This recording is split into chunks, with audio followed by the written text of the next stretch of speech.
The free couch that came with a warning. In the world of Craigslist, the free section is both a treasure trove and a gamble. Some items might be genuine giveaways, but others carry hidden strings, or worse, dark secrets.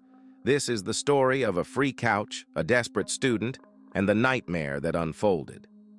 The discovery. Emma was a college senior living off campus, struggling to furnish her tiny apartment. Most of her furniture was secondhand, either donated by friends or found online. One evening, scrolling through Craigslist, she came across an ad that seemed perfect. Free couch, in good condition. Moving, so it must go today. First come, first serve. Call or text for the address. The couch in the photo looked worn but comfortable. A deep red fabric with faint gold embroidery. The sort of couch that, with a throw blanket, could make her small living room feel cozy. Emma didn't hesitate. She texted the number listed in the ad and received an immediate reply. "Hi, it's still available," the message read. "It's on the curb now at 412 Willow Lane. Just come grab it. No need to knock." Emma thanked the seller and headed out. When she arrived at Willow Lane, the street was eerily quiet. The house at 412 was dark, its windows boarded up as if it had been abandoned for years. But just as the ad promised, the couch was sitting on the curb under a flickering street lamp. It looked older than in the photos, and there was a faint, musty smell when she approached. But Emma didn't care. Free was free. She struggled to load the heavy couch into her car, and as she lifted one end, something unusual caught her eye. Carved into the wood of the couch's frame, almost like an afterthought, were two words. "Don't sit." Emma chuckled nervously. Maybe it was a joke, or perhaps the previous owners had left it there to mess with someone. She didn't think much of it. She finally managed to load the couch and drove home, feeling triumphant. Emma placed the couch in her living room and spent the next few hours arranging her space. She tossed a blanket over the back of the couch to cover the scratches and the strange message carved into its frame. Exhausted, she collapsed onto the couch with her laptop to watch a show. But as she sat there, she started to feel uneasy. It wasn't anything she could put into words, just a creeping sensation, like she was being watched. The longer she sat, the stronger the feeling became. Emma glanced around the room, her eyes darting to the shadows cast by the dim light of her lamp. She shook it off, blaming her tiredness and the spooky atmosphere of her new place. That night, Emma woke up to a strange noise, a faint scratching sound, like nails on wood. Her heart pounded as she lay frozen in her bed, listening. The sound wasn't coming from outside, but from the living room. She mustered the courage to grab her phone and tiptoe to the door. Peeking into the living room, she saw nothing unusual. The couch sat there, bathed in the glow of a nearby street lamp. The scratching had stopped. She told herself it was her imagination, maybe a raccoon outside, and went back to bed.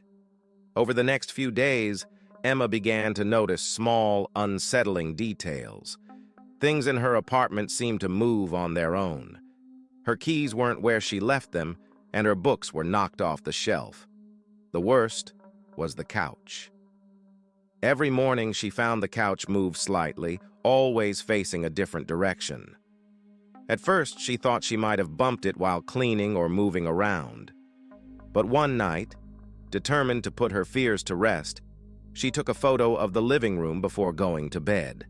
When she woke up, the couch was facing her bedroom door. Terrified, Emma called the number from the Craigslist ad. It rang twice before going to voicemail. She left a frantic message. "I need to know more about the couch. Did something happen with it? Please call me back." A few hours later, she received a text. "Get rid of it.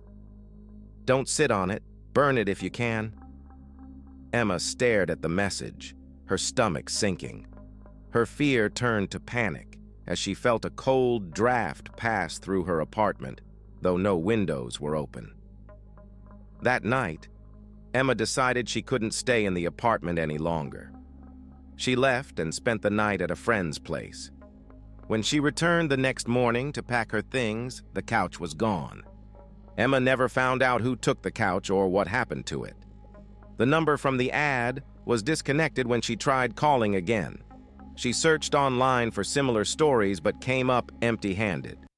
To this day, she doesn't know what was wrong with the couch or why it seemed to move on its own. But she learned an important lesson. Sometimes free isn't worth the cost. The prom dress stalker. Christina, a college freshman, was like many students, strapped for cash. She decided to clear out some old belongings and make a little money in the process.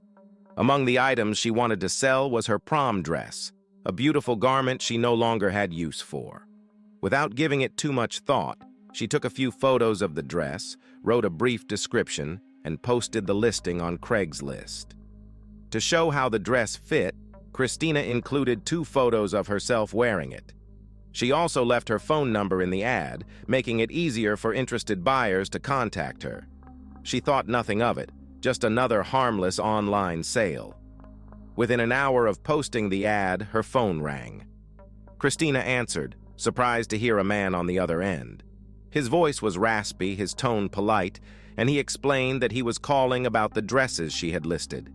Christina found it odd, a man shopping for dresses. But he quickly clarified that he was looking for a gift for his girlfriend. Christina went along with the conversation, answering his questions about the dress sizes and prices. The man asked if she could send more photos of the dresses, which Christina agreed to do. She kept him on speakerphone as she snapped a few quick pictures of the dresses laid out on her bed. At first, the conversation seemed harmless, but as the man continued talking, his questions grew increasingly personal. "How tall are you?"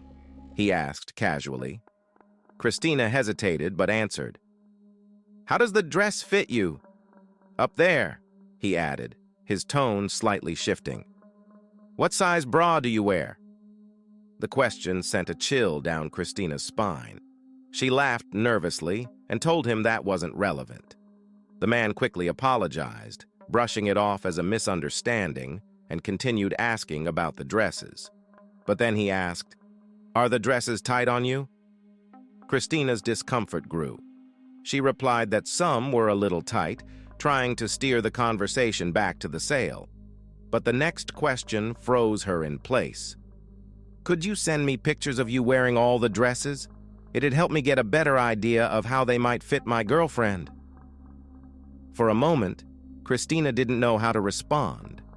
The man on the phone chuckled softly, then added, "You have such a cute voice." That was the breaking point. Christina hung up immediately and blocked the number. She also removed her listing from Craigslist, realizing how risky it was to include her phone number and photos. Christina thought she'd put the ordeal behind her. But a few days later, things took a more sinister turn. It started when she received a follow request on Instagram from an account she didn't recognize. The username was Mike Allen, and it had no profile picture or posts.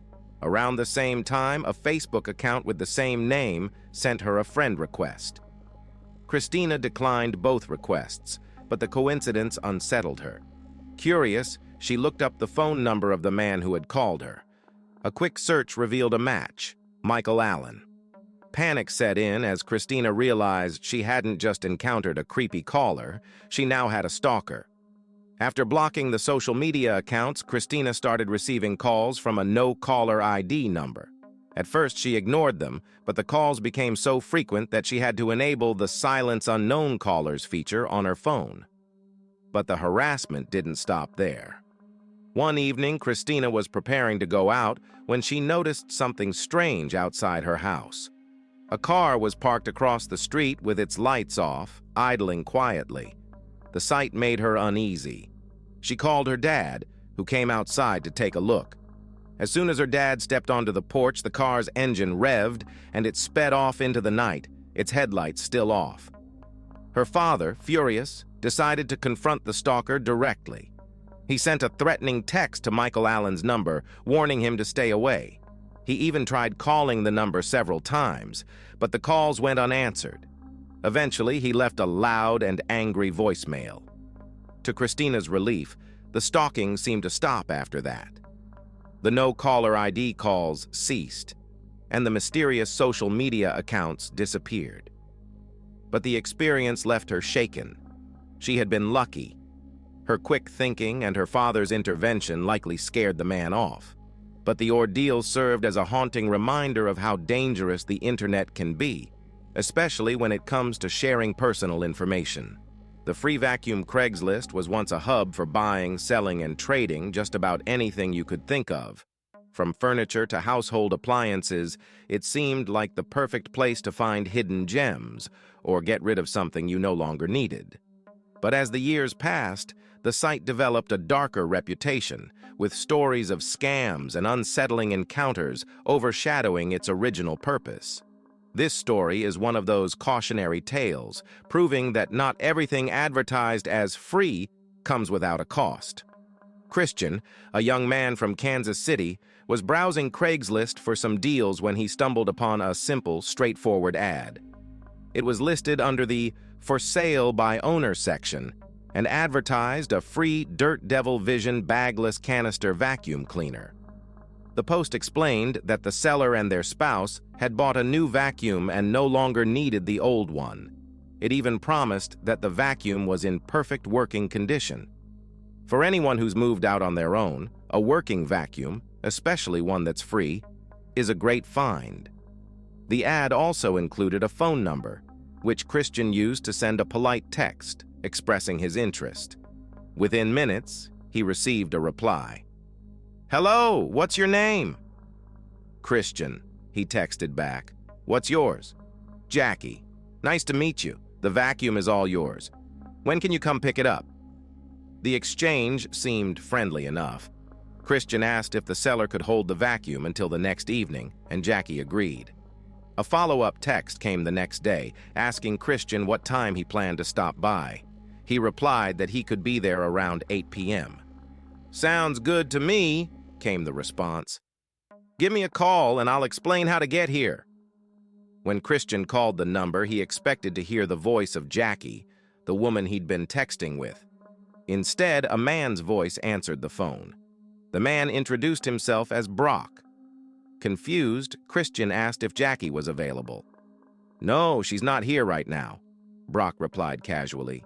"Jackie's my wife, but we share this number. I can help you with the vacuum." Something about this explanation didn't sit right with Christian. How many couples still shared a phone number these days? It wasn't a deal breaker, but it was definitely odd. Brock explained that the vacuum was stored at a small warehouse he owned. The address was unusual, too. Not a house or an apartment, but a set of cross streets near a part of town Christian wasn't familiar with. "It's just a warehouse where we store things," Brock explained. "I'm a wholesaler, so we keep a lot of extra stuff there. The vacuum's ready for you. Just come to the gate and I'll let you in." Against his better judgment, Christian decided to go. He drove to the location south of Kansas City near Grandview. The area was eerily quiet, lined with unmarked brick buildings that all looked the same. It was the kind of place you wouldn't want to be alone after dark. When Christian arrived at the intersection Brock had described, he saw a tall gate blocking a long driveway. Beyond it, there was only darkness. He parked his car and texted Brock to let him know he had arrived. Almost immediately, the gate started rolling open on its own. What lay beyond the gate was unnerving. A narrow driveway stretched between two large brick buildings, leading into a black void where no lights were visible. Christian hesitated, trying to peer down the driveway, but it was too dark to see anything. He called Brock, hoping for reassurance. The call was declined. Seconds later, Brock texted, "Can you bring the vacuum out to the gate? I'm not comfortable going in." There was no response. He called again, and this time the phone went straight to voicemail. His texts went unanswered. It became clear that his number had been blocked. Christian didn't wait around to find out what would happen next. He jumped into his car and drove home, his hands shaking on the steering wheel.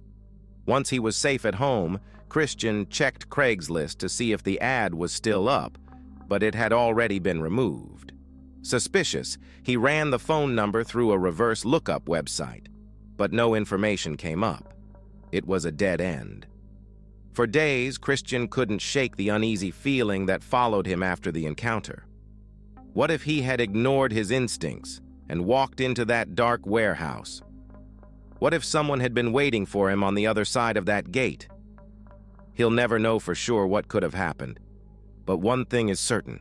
By trusting his gut, Christian likely saved himself from something truly terrible.